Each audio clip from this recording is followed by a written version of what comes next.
গ্রাহকের অভিযোগ ছিল যে এক ফেজ বিদ্যুৎ নাই। তাৎক্ষণিক আমরা অভিযোগ সমাধানে গিয়ে দেখি তো গ্রাহকের মিটারে বিদ্যুৎ এক ফেজ নাই। পরবর্তীতে আমরা ট্রান্সফরমার চেক এবং একটা পোর্টেবল ছিল, তাৎক্ষণিক এখানে কাজ করে দেখা যায় যে গ্রাহকের মোটামুটি সব ফেজ ঠিক আছে, কিন্তু আমরা সমস্যা অতি দ্রুত ধরতে না পেরে খুব বিচলিত হয়ে পড়ি এবং পরবর্তীতে এক ফেজ করে চেক করে দেখা যায় যে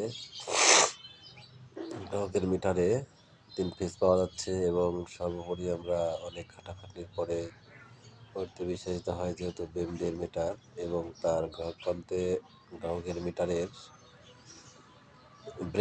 ব্রেকারের সমস্যা ছিল। ব্রেকারের এক ফেজ পড়া ছিল এবং বিএমডির লোক এসে সমস্যা সমাধান করে এবং আমরা খুব পরিশ্রম করেছি। এখানে প্রায় 2 ঘন্টার মতো সময় দিয়েছি এবং তারপরে সর্বোপরি যে আমরা বিদ্যুৎ গ্রাহককে দিতে পেরে আমরা খুবই আনন্দিত।